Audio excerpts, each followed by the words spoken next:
Hi friends, അങ്ങനെ നമ്മള് ഇന്ന് കോൺസ്റ്റിറ്റ്യൂഷനിൽ നമ്മൾ ഇന്ന് CAG ആണ് കേട്ടോ ക്ലാസ് എടുക്കുന്നത്. Controller and auditor general. നമുക്ക് എക്സാമുകളിൽ മിക്ക എക്സാമുകളിൽ നമുക്ക് വരാറുണ്ട്. കോൺസ്റ്റിറ്റ്യൂഷന്റെ ഭാഗത്ത് വരുന്നതാണ്. അതിൽ ഏതിൽ വരുന്നത് നമുക്ക് ഈ ടോപ്പിക് വരുന്നത് ഭരണഘടനാ സ്ഥാപനങ്ങളും അവയുടെ ചുമതലകളും. ഈ ഭരണഘടനാ സ്ഥാപനങ്ങളിൽ നമുക്ക് കുറെ കമ്മീഷൻസ് ഇതിലും വരുന്നുണ്ട് അല്ലേ? അത് നമുക്ക് പഠിക്കേണ്ട സ്ഥാനം. പക്ഷെ നമ്മൾ അതൊക്കെ ഏതിലെടുത്തിട്ടുണ്ട്? കേരളത്തിലെ ഭരണഘടനാ സ്ഥാപനമാകുമ്പോൾ നമ്മൾ കേരള ഭരണഘടനാ സംവിധാനത്തിൽ എടുത്തിട്ടുണ്ട്. നമ്മൾ ഇന്ത്യയിലെ ഭരണഘടനാ സ്ഥാപനങ്ങളാകുമ്പോൾ അത് സുപ്രധാന നിയമങ്ങളിൽ നമ്മൾ അത് കൊണ്ടുവന്ന് ക്ലാസ് എടുത്തിട്ടുണ്ട്. അപ്പൊ നമ്മൾ ഇനി ഈ ഭരണഘടനാ സ്ഥാപനങ്ങളും അവയുടെ ചുമതലകളും അതിൽ നമുക്ക് ലോകായുക്ത വരുന്നുണ്ട്, attorney general, advocate general, CAG, ഇതൊക്കെ നമുക്ക് ക്ലാസ് എടുക്കാനുണ്ട് അല്ലേ? നമ്മൾ എടുത്തിട്ടില്ല. അപ്പൊ നമുക്ക് ഇന്ന് എന്ത് ചെയ്യാം? CAG എടുക്കാം കേട്ടോ. CAG എടുക്കാം. അപ്പൊ നമ്മള് ഭരണഘടനാ നിർമ്മാണ സമിതി, ആമുഖം, പൗരത്വം, പിന്നെയോ പ്രധാനപ്പെട്ട ഭരണഘടനാ ഭേദഗതികൾ എല്ലാം തൊട്ട് ഇത് മാത്രമല്ല എല്ലാ ഭേദഗതി എടുത്തു തന്നിട്ടുണ്ട്. പഞ്ചായത്തി രാജ് എടുത്തു തന്നിട്ടുണ്ട്. Union list, state list, concurrent list എടുത്തു തന്നിട്ടുണ്ട്. നമുക്ക് ലാസ്റ്റ് നിർദ്ദേശക തത്വങ്ങളും മൗലികാവകാശങ്ങളൊക്കെ എടുക്കാം കേട്ടോ.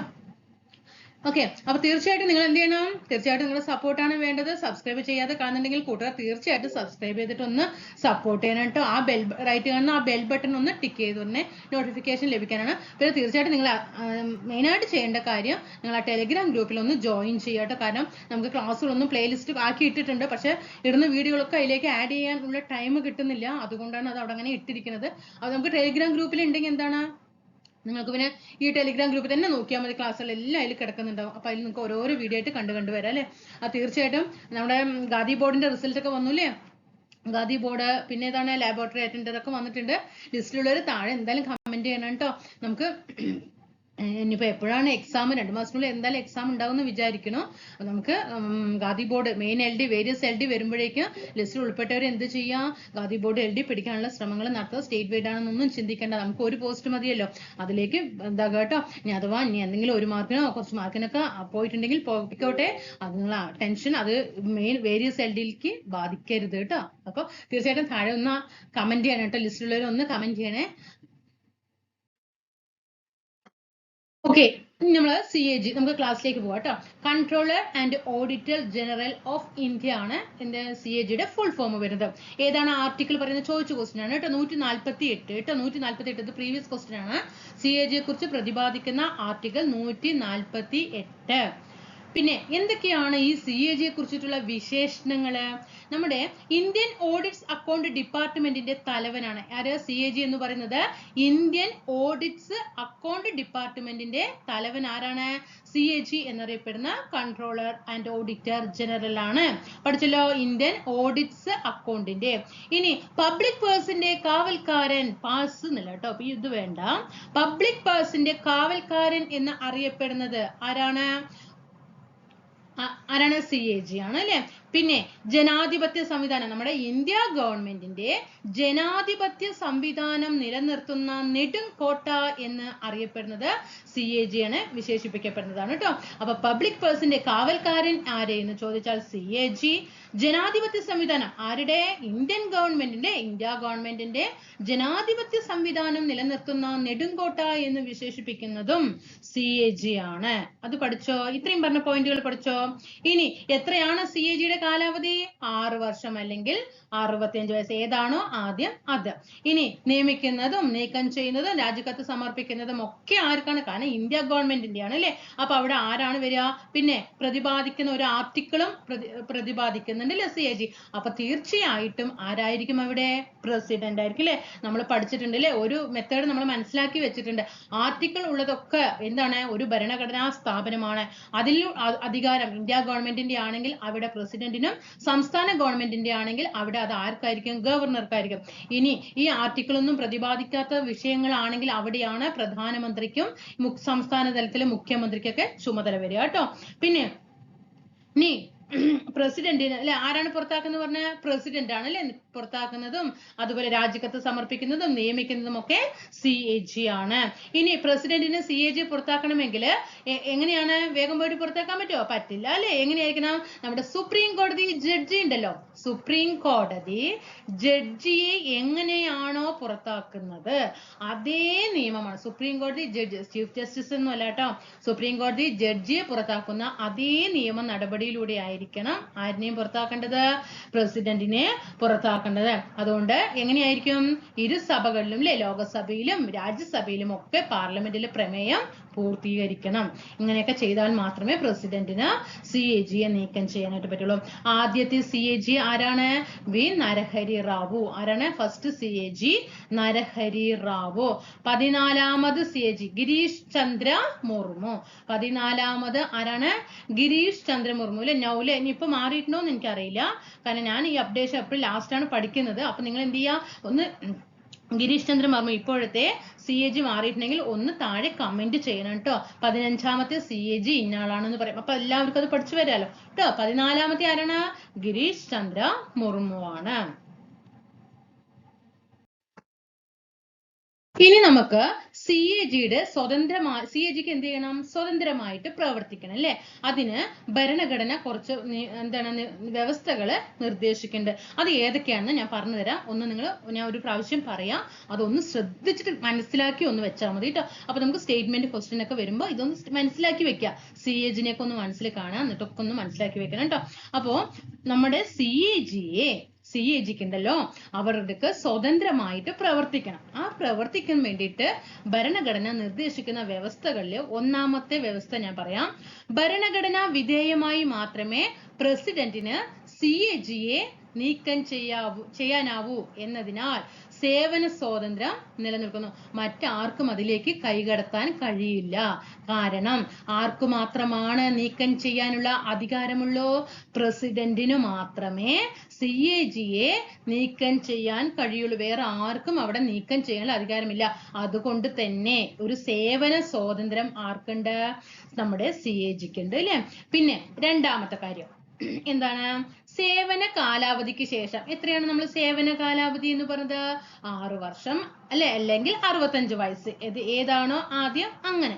അതിനുശേഷം കേന്ദ്ര ഗവൺമെന്റിന്റെയോ അല്ലെങ്കിൽ സംസ്ഥാന ഗവൺമെന്റിന്റെയോ സ്ഥാനങ്ങൾ വഹിക്കാൻ അർഹതയില്ല. വേറെ ഏത് ജോലിയിലും പോയിട്ട് പിന്നീട് അദ്ദേഹത്തിന് തുടരാൻ കഴിയുകയില്ല. 3, ശമ്പളവും മറ്റ് ആനുകൂല്യങ്ങളും ആരാണ് തീരുമാനിക്കുന്നത്? പാർലമെന്റ് ആണ് തീരുമാനിക്കുന്നത്. CAGയുടെ ശമ്പളവും മറ്റ് ആനുകൂല്യങ്ങളും തീരുമാനിക്കുന്നത് പാർലമെന്റ് ആണ്. ഇത് സുപ്രീം കോടതി ജഡ്ജിയുടെ ശമ്പളത്തിന് തുല്യമാണ്. നമ്മൾ നേരത്തെ പറഞ്ഞില്ലേ, സുപ്രീം കോടതി ജഡ്ജിയെ നീക്കം ചെയ്യുന്ന അതേ മാതൃകയിലാണ് CAGയെ നീക്കം ചെയ്യുക എന്ന് പറയുമ്പോൾ, അപ്പോൾ അദ്ദേഹത്തിന്റെ ശമ്പളം തന്നെയല്ലേ ഇവിടെയും തുടരേണ്ടത്? പാർലമെന്റ് ആണ് എന്ത് തീരുമാനിക്കുന്നത്? ശമ്പളം തീരുമാനിക്കുന്നത്. ആർക്ക് തുല്യമുള്ള ശമ്പളമാണ് ഇവിടെ ലഭിക്കുക CAGക്ക്? സുപ്രീം കോടതി ജഡ്ജിയുടെ ശമ്പളത്തിന് തുല്യമാണ്. പിന്നെ അദ്ദേഹത്തിനെ നിയമിച്ചു, CAG നിയമിച്ചു. ആ നിയമിച്ചതിന് ശേഷം അദ്ദേഹത്തിന് ശമ്പളം, ലീവ്, പെൻഷൻ, റിട്ടയർമെന്റ് അങ്ങനെയുള്ള കാര്യങ്ങളൊക്കെ വരും അല്ലേ. ഇത്തരം വിഷയങ്ങളിൽ മാറ്റങ്ങൾ വരുത്താൻ പാർലമെന്റിനോ പ്രസിഡന്റിനോ അവകാശമില്ല. പാർലമെന്റിനും ഇല്ല, പ്രസിഡന്റിനും അവകാശമില്ല. ഇപ്പോ ഞാൻ പറയാം, ഇന്നിപ്പോ നമുക്ക് നോക്കാം. 2024 ഇപ്പൊ മെയ് മാസം 1-ാം തീയതി ഒരു CAGയെ നിയമിച്ചു എന്ന് കരുതുക. ആ CAGയെ നിയമിക്കുന്ന സമയത്ത് CAGയുടെ ശമ്പളം എത്രയാണോ, അദ്ദേഹത്തിന് ലീവ് എത്രയുണ്ടോ, അദ്ദേഹത്തിന്റെ റിട്ടയർമെന്റ് പ്രായം എത്രയാണോ, അദ്ദേഹത്തിന് പെൻഷൻ തുക എത്രയാണോ, ഇതൊക്കെ ഇതിലുണ്ട്, കോൺസ്റ്റിറ്റ്യൂഷനിൽ പറയുന്നുണ്ട് അല്ലെ. ഈ പറയുന്ന കാര്യങ്ങൾ ഈ മെയ് 1-ന് ഈ പറയുന്ന കാര്യങ്ങൾ ഏതൊക്കെയാണോ അതേത് തന്നെ തുടരണം. ആർക്ക്? CAGക്ക്. ഇദ്ദേഹത്തിന്റെ നിയമനത്തിന് ശേഷം ഇപ്പൊ ഒരു മെയ് 10 ഇപ്പൊ ഒരു ജൂൺ മാസമൊക്കെ ആയി എന്ന് വെക്കാം. ഈ ജൂൺ മാസമൊക്കെ ആയപ്പോ ശമ്പളം ഒന്ന് കുറഞ്ഞു എന്ന് വെക്കാം. അതൊന്നും ആരെ ബാധിക്കില്ല? ആരെ ബാധിക്കില്ല? CAG ബാധിക്കില്ല. അദ്ദേഹത്തിന് എത്രയാണോ ഇവിടെ ശമ്പളം പറഞ്ഞിരിക്കുന്നത് അത് തന്നെ ഇവിടെ തുടരും. ഓക്കെ, മനസ്സിലായാലും. ഇപ്പൊ നമ്മൾ പറയാറില്ലേ ആദ്യമൊക്കെ റിട്ടയർമെന്റ് പ്രായം 60 ആണ്, ഇപ്പൊ 54 ആണ്, 56 ആണെന്നൊക്കെ ഓരോന്നിൽ പറയാറുണ്ട് അല്ലേ? പക്ഷേ നമ്മളിപ്പോ ആദ്യം ഇപ്പൊ 56 ആണ് റിട്ടയർമെന്റ് ആക്കിയെങ്കിൽ നേരത്തെ ജോലിയിൽ പ്രവേശിച്ചവർക്ക് അന്ന് റിട്ടയർമെന്റ് പ്രായം 60 ആയിരുന്നു അവർ നിയമിക്കപ്പെടുന്ന സമയത്ത്. അപ്പൊ അവർക്ക് എപ്പോ പിരിഞ്ഞാൽ മതി? 60-ാമത്തെ വയസ്സിൽ തന്നെ പിരിഞ്ഞാൽ മതി. പുതിയതായിട്ട് നിയമിക്കപ്പെടുന്നവർ മാത്രമേ ഏതിലാകണ്ടുള്ളൂ? 56 വയസ്സിൽ റിട്ടയർമെന്റ് ആകേണ്ടതുള്ളൂ. ഇത് മനസ്സിലായല്ലോ. പിന്നെ ഇവർക്ക് ശമ്പളം നൽകുന്നത് എവിടെ നിന്നാണ്? ഏത് CAG ഓഫീസിലെ ഉദ്യോഗസ്ഥരുടെ ശമ്പളങ്ങളും അലവൻസുകളും പെൻഷൻ ഇവയൊക്കെ സ്വതന്ത്ര നമ്മുടെ ഇന്ത്യയുടെ കൺസോളിഡേറ്റഡ് ഫണ്ടിൽ നിന്നാണ് ശമ്പളം നൽകുന്നത്. ഏതാണ്? കൺസോളിഡേറ്റഡ് ഫണ്ടിൽ നിന്നാണ് ഇത് നൽകുന്നത്. ഇതിൽ ആർക്ക് നിയന്ത്രണമില്ല? പാർലമെന്റിനൊന്നും നിയന്ത്രണങ്ങളില്ല. ഈ കൺസോളിഡേറ്റഡ് ഫണ്ടിൽ നിന്ന് പണമെടുക്കുന്നതിൽ ആർക്ക് നിയന്ത്രണമൊന്നുമില്ല? പാർലമെന്റിന് നിയന്ത്രണം ഇല്ല. അപ്പൊ ഈ 5 കാര്യങ്ങൾ ഇവിടെ മനസ്സിലായോ? ഇനി എന്തൊക്കെയാണ് നമ്മുടെ CAG-യുടെ ഉത്തരവാദിത്തങ്ങളും അധികാരങ്ങളും എന്തൊക്കെയാണെന്നുള്ളത് നമുക്ക് നോക്കാം. നമുക്ക് ഒന്നാമത്തെ പഠിക്കാം കേട്ടോ. ഓരോന്ന് പറയുമ്പോൾ ഒന്ന് ശ്രദ്ധിച്ച് ഒരു നല്ല രീതിയിൽ ഒരു പ്രാവശ്യം നിങ്ങളൊന്ന് കോൺസെൻട്രേറ്റ് ചെയ്താൽ മതി. അത് നമുക്ക് എപ്പോഴും ഓർമ്മയുണ്ടാവും. കൺസോളിഡേറ്റഡ് ഫണ്ടിൽ നിന്നും ചെലവഴിക്കുന്ന തുകയുമായി ബന്ധപ്പെട്ട് അക്കൗണ്ടുകളെല്ലാം CAG എന്ത് ചെയ്യണം? ഓഡിറ്റ് ചെയ്യണം. എന്താണ്? CAG ഓഡിറ്റ് ചെയ്യേണ്ടതാണ്. ഓഡിറ്റ് കേട്ടോ. എന്താണ്? കൺസോളിഡേറ്റഡ് ഫണ്ടിൽ നിന്ന് ചെലവഴിക്കുന്ന തുകയുമായിട്ട് ബന്ധപ്പെട്ട അക്കൗണ്ടുകളെല്ലാം എന്ത് ചെയ്യണം? CAG ഓഡിറ്റ് ചെയ്യേണ്ടതാണ്. പിന്നെയോ അസംബ്ലികളിലുള്ള സംസ്ഥാനങ്ങളെയും കേന്ദ്രഭരണ പ്രദേശങ്ങളുടെയും അക്കൗണ്ടുകൾക്കും ഇത് ബാധകമാണ്.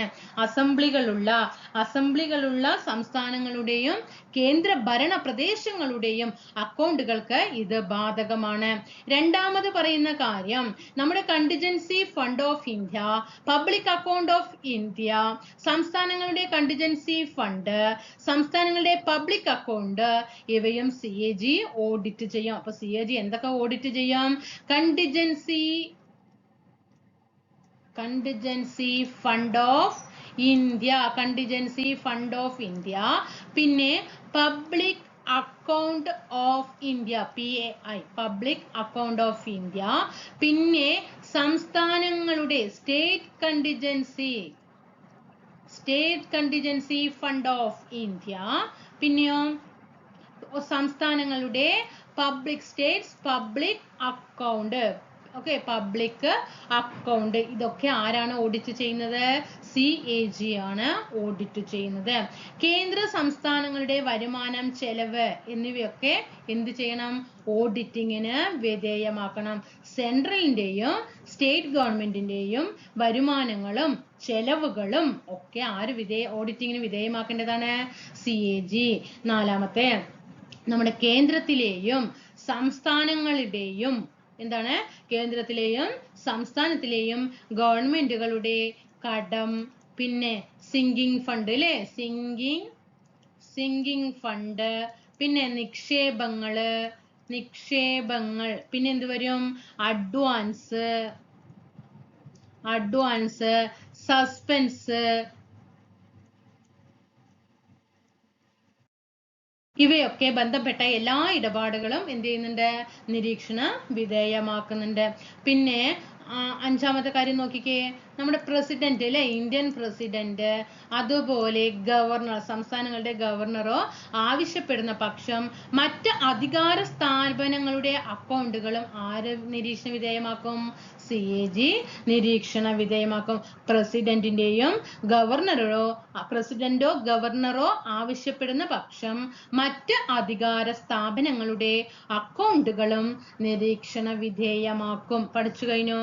പിന്നെയോ നമ്മുടെ സംസ്ഥാന അക്കൗണ്ടുകൾ സംബന്ധിച്ച ഓഡിറ്റ് റിപ്പോർട്ട് ഗവർണർക്ക് സമർപ്പിക്കുന്നതും ഗവർണർ അത് സഭയിൽ വെക്കുകയും ഇതൊക്കെ എന്ത് ചെയ്യും? ഗവർണർക്ക് അത് ചെയ്തു കൊടുക്കും. ആര്? CAG ചെയ്തു കൊടുക്കും. പിന്നെ നമ്മുടെ പാർലമെന്റിന്റെ പബ്ലിക് അക്കൗണ്ട് കമ്മിറ്റിയുടെ മാർഗദർശിയും സഹയാത്രികനുമായിട്ട് പ്രവർത്തിക്കുന്നതും ആരാണ്? CAG ആണ്. പിന്നെ നമ്മുടെ ഗവൺമെന്റിന്റെ സീക്രട്ട് സർവീസുമായി ബന്ധപ്പെട്ട തുകയ്ക്കുമേൽ CAG നിയന്ത്രണമില്ല. CAGക്ക് നിയന്ത്രണമില്ല. എങ്ങനെയാണ്? ഗവൺമെന്റിന്റെ സീക്രട്ട് സർവീസുമായി ബന്ധപ്പെട്ട തുകകൾക്കുമേല് CAGക്ക് നിയന്ത്രണം ഇല്ല.